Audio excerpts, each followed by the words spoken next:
The destruction of Sodom and Gomorrah is one of the most well-known stories in the Bible, yet many people do not actually understand why it happened. The truth is often much deeper than people think. Genesis describes a moment when the story shifts from quiet background to urgent concern. In chapter 18, verse 20, the Lord says, "The outcry against Sodom and Gomorrah is so great and their sin so grievous." This is not a passing complaint or a single accusation. The word outcry in the original Hebrew carries the sense of a public cry for help, a kind of collective protest that has reached its limit. The text does not list every offense, but it paints a picture of something deeply wrong, something that has been building for a long time. The phrase "their sin is very grievous" goes beyond a single act or moment. It suggests a pattern, a way of living that has become harmful not just to individuals, but to the fabric of the cities themselves. Some readers focus on one aspect of Sodom's reputation, but in this passage, the issue is described as broader and more serious, a moral emergency that cannot be ignored. The story introduces Abraham at this point, not as a bystander, but as someone who responds to God's words. He does not turn away or accept the verdict without question. Instead, he begins to speak on behalf of the cities, asking questions and appealing for mercy. This moment moves the narrative from accusation into dialogue, opening the way for a deeper exploration of justice, compassion, and what it means for a society to lose its way. The story is not rushing to judgment. It is pausing to listen to the outcry, to weigh what is at stake, and to ask what can be done when a community's wrongs have become too loud to ignore. Abraham stands before God, not with a demand, but with a question that echoes the heart of justice. Will you sweep away the righteous with the wicked? The conversation that follows is careful, almost tender. Abraham asks, if there are 50 righteous people in the city, will it be spared? The answer comes, yes. For the sake of 50, the city will not be destroyed. But Abraham does not stop there. He lowers the number, 45, then 40, then 30, 20, and finally 10. Each time, the reply is the same. If 10 righteous people are found, the city will be spared. This sequence is not a negotiation in the ordinary sense. It is a search for a threshold, a measure of how much goodness is needed to hold back disaster. The numbers descend step by step, as if Abraham is testing the boundaries of mercy. 50 becomes 45, then 40, 30, 20, 10. The repetition is gentle but unyielding, and with each step, the possibility of rescue feels more fragile. The story pauses at 10. There is no further reduction. 10 becomes the minimum, the line that separates hope from judgment. The text does not explain why 10 is the stopping point, but the silence is telling. It leaves the question hanging. What if even 10 cannot be found? This moment is not about quick punishment, but about patience, a willingness to wait, to look for any reason to forgive. Before anything else happens, the possibility of mercy is fully explored. In the end, the fate of the cities depends not on the weight of their guilt, but on whether even a small group of people can be found who have not turned away from what is right. Evening falls as two visitors arrive at the city gates of Sodom. Lot, sitting alone, notices them and rises to greet them with urgency. He bows low and invites them to spend the night in his home, offering water to wash their feet and a place to rest before they continue their journey at dawn. The visitors at first refuse, saying they will spend the night in the square, but Lot insists. He knows the dangers of the city after dark. Reluctantly, the guests accept and follow him inside. Lot prepares a meal, unleavened bread quickly baked. They eat together in the quiet of his house. But the peace does not last. Before they can lie down, a crowd gathers outside. The men of Sodom, both young and old, come from every quarter of the city.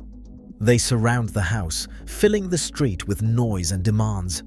Their voices rise together, calling for Lot to bring out his guests. The words they use are blunt. "Where are the men who came to you tonight? Bring them out to us so that we may know them." The intent is unmistakable. The text does not soften the violence behind their demand. This is not a private dispute or a single person's wrongdoing. The entire community across generations is involved. The scene in Genesis chapter 19 verses 4 to 5 is not just about one kind of sin. It is about a society that has lost its sense of decency and restraint, where strangers are not protected but targeted. The threat is collective, public, and immediate, a window into the kind of corruption that, according to the story, has brought Sodom to the edge. Inside Lot's house, the danger outside surges to a breaking point. The crowd grows louder, pressing against the door. Without warning, the two visitors reach out, pull Lot inside, and shut the door behind him. Then, in a moment that stuns the mob, the visitors strike everyone outside with sudden blindness. The crowd gropes for the door, confused and helpless, but the threat is broken. The visitors reveal themselves as messengers of judgment. Their words are urgent. They tell him to take his family and leave this place. The city will be destroyed. Lot hesitates, but the angels take him, his wife, and their two daughters by the hand and lead them out of the city. The warning is clear. Do not stop. Do not look back. Run for your lives. Lot pleads not to go to the mountains, but to a small town nearby, Zoar. The request is granted, and as the sun rises, Lot and his family reach safety. But as they flee, Lot's wife looks back.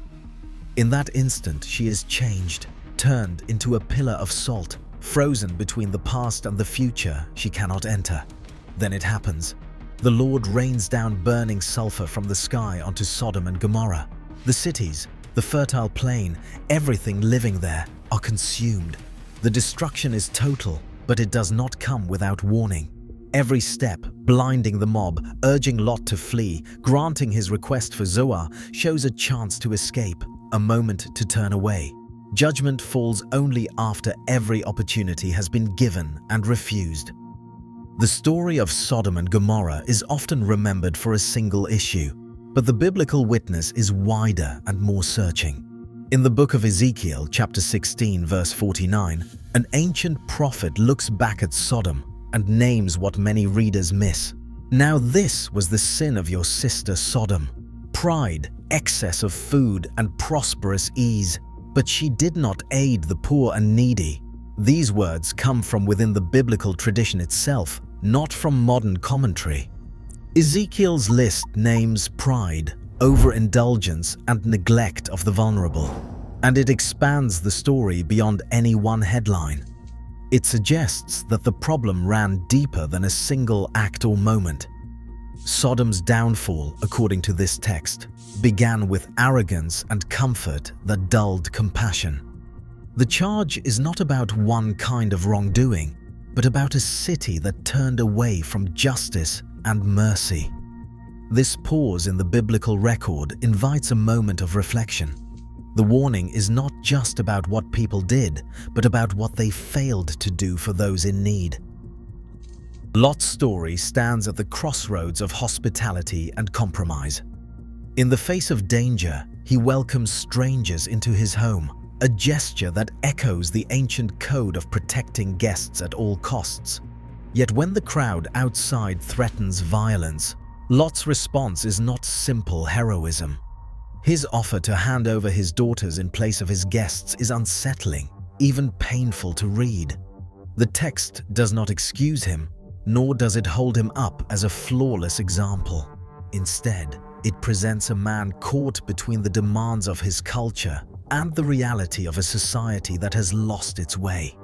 Lot hesitates when told to flee, lingers in the city he calls home, and pleads for a different destination rather than the mountains. Each of these choices reveals a man shaped by his surroundings, trying to do right, but compromised by fear and confusion. The story resists easy labels.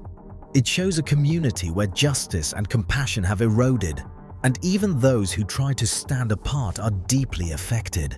In the end, Lot's actions reflect not just his own struggle, but the wider collapse of values in a city that has turned inward, forgetting mercy and the needs of others. Some stories linger because they hold up a mirror, not just to a moment, but to the choices we make as communities.